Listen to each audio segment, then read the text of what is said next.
प्रधानमंत्री नरेंद्र मोदी आज संयुक्त राष्ट्र महासभा की 75वें सत्र में आम सभा को संबोधित करेंगे। मौजूदा कार्यक्रम के मुताबिक पीएम मोदी को पहले वक्ता के रूप में रखा गया है। बैठक न्यूयॉर्क समयानुसार सुबह 9 बजे यानी भारतीय समयानुसार करीब शाम 6:30 बजे होगी।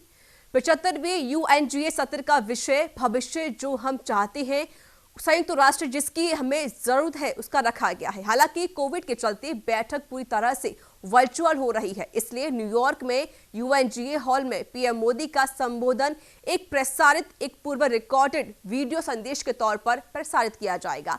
भारत आतंकवाद और जलवायु परिवर्तन जैसे मुद्दों पर जोर देगा। हालांकि इससे पहले पाकिस्तान पीएम इमरान खान ने सभा को संबोधित करने के दौरान भारत पर कई आरोप भी लगाए थे, जिसका भारत ने वॉकआउट किया था। हो सकता है कि पीएम मोदी अपने संबोधन में पाक पीएम इमरान के झूठ की पोल भी खोल सकते हैं।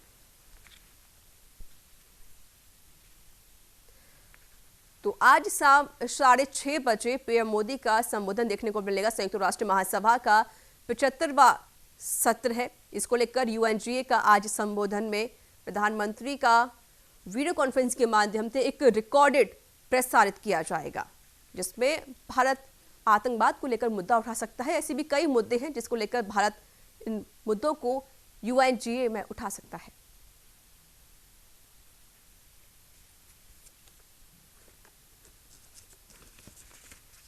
ये बड़ी खबर आ रही है और हमारे साथ जुड़ चुके हैं अधिक जानकारी के लिए विदेशी मामलों की जानकार डॉक्टर किरोड़ी सिंह। डॉक्टर किरोड़ी जी, आपका बहुत बहुत स्वागत है न्यूज इंडिया में। धन्यवाद जी। किरोड़ी जी, बड़ी बात है कि जिस तरीके से यूएनजीए का सत्र जो 75वां सत्र है उसका आज दिन है और खुद प्रधानमंत्री नरेंद्र मोदी इसको संबोधित करेंगे, इसमें भाग लेंगे। हालांकि इसका जो रिकॉर्डेड है वो आज शाम 6:30 बजे चलेगा। क्या लगता है कि इस संबोधन में, इस बैठक में प्रधानमंत्री नरेंद्र मोदी किन किन मुद्दों पर बातचीत कर सकते हैं और किन किन मुद्दों को इस यूएनजीए में उठा सकते हैं?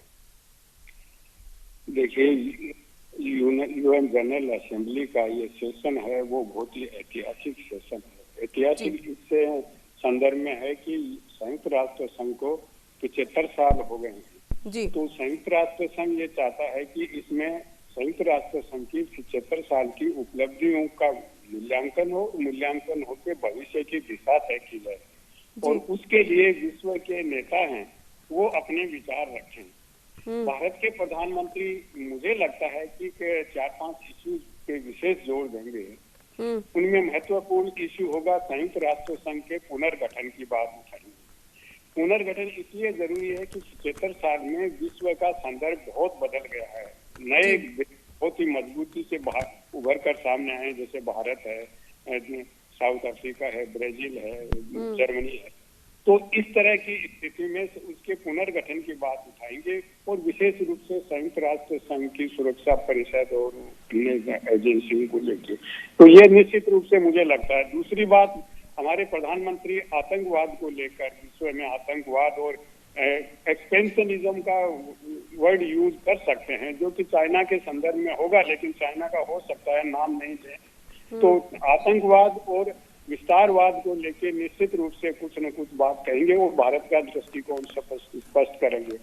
इसको लेके इसके बाद आर्थिक जो हालात दुनिया का हो गया है पेंडेमिक की वजह से, इस वायरस की वजह से, तो आर्थिक पुनर्निर्माण कैसे किया जाए, इसमें भारत का दृष्टिकोण बताएंगे कि भारत ने किस तरह से आर्थिक संकट से जूझ रहा है और किस तरह से इस समस्या का समाधान ढूंढ रहा है इतनी बड़ी संकट के बाद भी।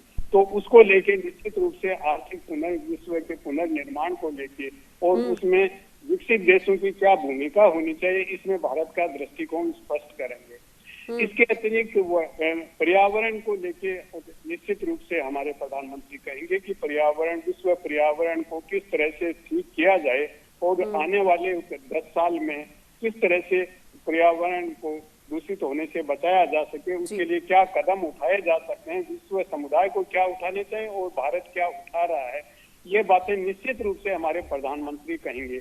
इसके अतिरिक्त एक बात मेरे ख्याल से निश्चित रूप से इतना उसको एम्फेसाइज नहीं करेंगे जितना कि पाकिस्तान के प्रधानमंत्री ने कहा। पाकिस्तान के प्रधानमंत्री ने आधे से ज्यादा भाषण भारत केंद्रित रखा। तो भारत का प्रधानमंत्री, मुझे नहीं लगता कि पाकिस्तान केंद्रित अपने भाषण को बनाएंगे, लेकिन निश्चित रूप से पाकिस्तान के प्रधानमंत्री का जो दृष्टिकोण रहा और भारत के आंतरिक मामलों में एक हस्तक्षेप का सा दृष्टिकोण नजर आ रहा है, उसका निश्चित रूप से किसी न किसी रूप में जवाब देंगे। बिल्कुल आपने सही हो, क्योंकि डॉक्टर किरोड़ी जी, जिस तरीके से पाकिस्तान की जो हरकतें हैं, उसका जो बेनकाब चेहरा है वो यहाँ पर सामने लगातार आ रहा है, उसका झूठ भी पकड़ा गया। हो सकता है कि यूएन में प्रधानमंत्री नरेंद्र मोदी पाकिस्तान की जो इस तरह के झूठ बोला इमरान खान ने, साथ ही साथ जिस तरीके से आतंकवाद लगातार उनकी तो गतिविधियां बढ़ती जा रही, पाकिस्तान उनको सहयोग भी कर रहा है, इसको लेकर भी वो बेनकाब हो सकता है पाकिस्तान।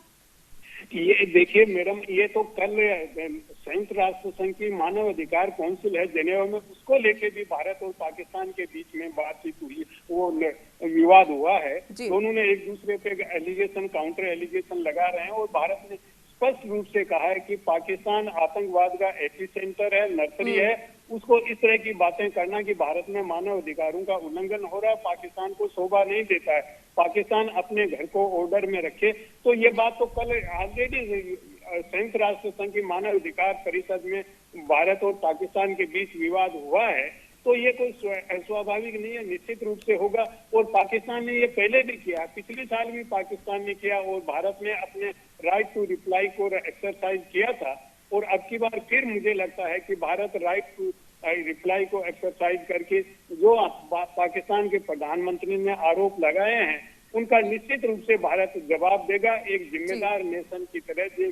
बहुत ही क्या कहना चाहिए, विश्व के उत्तरदायी राष्ट्र जो कि विश्व समुदाय को, संयुक्त राष्ट्र संघ को मजबूत करना चाहता है, ऐसे देश के रूप में भारत निश्चित रूप से अपना जवाब देगा। डॉक्टर किरोड़ी जी, एक आखिरी सवाल, जिस तरीके से चौथे विश्व व्यापक पर महिलाओं के लिए मतलब 25वीं वर्षगांठ की आज उसका भी दिन है, अगर हम बात करें महिलाओं के विकास को लेकर, तो प्रधानमंत्री मोदी की तरफ से क्या कुछ बातें रखी जा सकती है महिलाओं के प्रति? देखिए, भारत ने जो कदम उठाए हैं महिलाओं के एम्पावरमेंट के लिए, एनरिचमेंट के लिए, और जो महिलाओं के एम्पावरमेंट के लिए जो नीति और नियम बनाए हैं भारत ने, उसका रेफरेंस दे सकते हैं। लेकिन इतना लंबा भाषण नहीं होगा, इसलिए कोई बहुत ज्यादा रेफरेंस नहीं आएगा। निश्चित रूप से जेंडर जस्टिस की बात प्रधानमंत्री करेंगे और ये भी बताएंगे कि भारत ने क्या कदम उठाए हैं और भारत किस तरह से जेंडर सेंसिटिव है। जेंडर डिस्क्रिमिनेशन पे भारत का कोई भरोसा नहीं है। भारत चाहता है कि महिला और पुरुष में कोई डिस्क्रिमिनेशन नहीं हो। जिस तरह का डिस्क्रिमिनेशन होता रहा है दुनिया में, उस तरह का भारत में नहीं होगा भविष्य में। और उसके लिए एम्पावरमेंट की प्रक्रिया में महिलाओं को रिजर्वेशन या विशेष स्थान हम देने का प्रयास कर रहे हैं। ऐसी बात का रेफरेंस देंगे, लेकिन बहुत ज्यादा मुझे नहीं लगता, क्योंकि भाषण इतना बड़ा नहीं होता है, इसलिए बहुत से इश्यूज टच नहीं हो पाते हैं बहुत डिटेल से। तो डिटेल्स एलिस्ट्रेशन नहीं होगा, लेकिन रेफरेंस हो सकता है इस इश्यू पे भी हो। जी मैडम, चलिए, बहुत बहुत शुक्रिया डॉक्टर किरोड़ी सिंह जी हमसे बातचीत करने के लिए और पूरी जानकारी देने के लिए।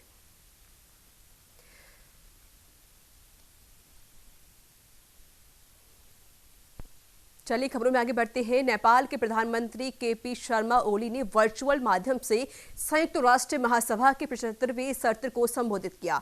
इस दौरान नेपाल के प्रधानमंत्री केपी शर्मा ओली ने कहा कि नेपाल अपनी क्षेत्रीय अखंडता की रक्षा करने के लिए दृढ़ता से प्रतिबद्ध है। साथ ही पीएम ओली ने कोरोना वायरस के मुद्दे पर भी अपनी बात रखी। भारत और नेपाल के बीच पिछले दिनों सीमा विवाद का मुद्दा देखने को मिला था और अब यूएन में संबोधन के दौरान नेपाल के प्रधानमंत्री केपी ओली ने बिना किसी देश का नाम लेते हुए सीमा विवाद पर मुद्दा उठा दिया है। उन्होंने कहा है कि नेपाल की संप्रभुता, क्षेत्रीय अखंडता की रक्षा करने और अपने पड़ोसियों और दुनिया के अन्य सभी देशों के साथ मैत्रीपूर्ण संबंध बनाए रखने के लिए दृढ़ता से प्रतिबद्ध है। और हमारे साथ जुड़ चुकी है अधिक जानकारी के लिए विदेश के जानकार डॉक्टर किरोड़ी सिंह जी। सर, फिर से आपका बहुत बहुत स्वागत है न्यूज इंडिया में। धन्यवाद जी। डॉक्टर करोड़ी जी, जिस तरीके से देखा जा रहा है कि हमेशा से भारत और नेपाल के बीच जो संबंध है काफी मजबूत और अच्छे भी रहे हैं, इसको लेकर भी हर जगह चर्चाएं भी होती हैं कि इन दोनों के संबंध काफी अच्छे हैं। लेकिन दूसरी तरफ यह है कि कुछ महीने पहले की अगर हम बात करते हैं तो भारत और नेपाल के बीच जो सीमा विवाद हुआ था उसकी वजह से लगातार तनाव बढ़ता जा रहा था और खुद नेपाल के प्रधानमंत्री ने खुद यूएन में संबोधित करते हुए कहा है कि जिस तरीके से सीमा विवाद है वो लगातार बढ़ रहा है। उन्होंने एक तरीके से कह सकते हैं कि सीमा विवाद का जो मुद्दा है वो यूएन में उठा दिया है और बिना किसी देश का नाम लिए।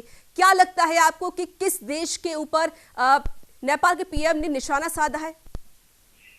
देखिए, भारत और नेपाल के संबंध में अप्स एंड डाउन्स रहा है। राजीव गांधी प्राइम मिनिस्टर थे उस समय नेपाल और भारत के संबंध बहुत ज्यादा बिगड़ चुके थे और नेपाल में बहुत से चीजों का, खाद्य सामग्री और दूसरी चीजों का संकट आ गया था। भारत ने इधर से एक्सपोर्ट बंद कर दिया था। तो इस तरह की स्थिति पहली बार नहीं है, पहले भी नेपाल और भारत के बीच में मिसअंडरस्टैंडिंग और गलतफहमियां हुई हैं। लेकिन नेपाल के प्रधानमंत्री ने जो यूएन में बात उठाई है वो सैद्धांतिक बात है कि भारत ये नहीं कहता है कि किसी भी देश की संप्रभुता अखंडता को खतरा हो। भारत भी चाहता है कि किसी की देश की संप्रभुता अखंडता बनी रहे, शांतिपूर्ण समाधान हो। तो ये सैद्धांतिक बात है, तो इसमें कोई बहुत बड़ी बात नहीं है कि नेपाल के प्रधानमंत्री ने बहुत ही ज्यादा भारत विरोधी दृष्टिकोण रखा है। सैद्धांतिक बात है, भारत का नाम नहीं दिया, न जो विवाद का विषय है कुछ क्षेत्रों को लेके वो उठाया है। तो इसके बारे में हमें सेंसिटिव नहीं होना चाहिए। भारत की नीति हमेशा नेपाल के प्रति या छोटे देशों के प्रति उदार रही है और आज भी हमारा भारत सरकार की ये नीति है कि नेबरहुड फर्स्ट, कि पड़ोसी पहले। तो पड़ोसियों के पहले की बात है तो भारत उदार नीति रखता है। लेकिन एक सामान्य बात का संकट ये रहता है कि जब छोटे पड़ोसी देशों के मामले में भारत ज्यादा रुचि लेता है, ज्यादा मदद करता है, तो उसको संदेह की दृष्टि से देखा जाता है और उसको कुछ बाहरी शक्तियां हैं वो हवा देते हैं, तो उससे समस्याएं हो जाती हैं। और भारत अगर छोटे पड़ोसी देशों की मदद नहीं करता है, उदार नीति नहीं अपनाता है, तो भी भारत पे आरोप लगता है कि भारत छोटे देशों को दबा रहा है। तो ये जो छोटे देश और बड़े देश के आपस के संबंधों का संकट है, ये विरोधाभास हमेशा रिफ्लेक्ट होता है और दुनिया के हर जगह होता है। इवन अमेरिका और मैक्सिको को लेके या दूसरे दक्षिण अमेरिका के देशों को लेके भी होता है दुनिया में। तो कोई अस्वाभाविक नहीं है। लेकिन भारत का जिस तरह का उदार दृष्टिकोण है और भारत ये चाहता है कि हम जैसे अंतर्राष्ट्रीय संबंधों में हम कहते हैं कि रेसिप्रोसिटी होनी चाहिए, आप मेरे लिए करेंगे हम आपके लिए करेंगे। लेकिन भारत छोटे पड़ोसी देशों के मामले में इस तरह का दृष्टिकोण नहीं रखता है। भारत एक तरफा अपने पड़ोसी देशों की जब भी संकट आता है मदद करता है और इवन कोरोना के टाइम में भारत ने अपने पड़ोसी देशों की मदद का हाथ बढ़ाया है। और कोई प्राकृतिक आपदा आती है भारत सबसे पहले मदद करता है। तो भारत का उदार दृष्टिकोण है और मुझे नहीं लगता कि भारत और नेपाल के संबंध बहुत ज्यादा बिगड़ेंगे। भारत के दृष्टिकोण की वजह से मेरे ख्याल से समाधान हो जाएगा। लेकिन अभी जो स्थिति है वो बाहरी शक्तियों के कुछ हस्तक्षेप की वजह से और भारत और नेपाल के संबंध बिगाड़ने का प्रयास किया जा रहा है, लेकिन उसमें वो सफल नहीं होंगे और भारत और नेपाल मेरे ख्याल से अच्छे संबंधों की तरफ आगे बढ़ेंगे।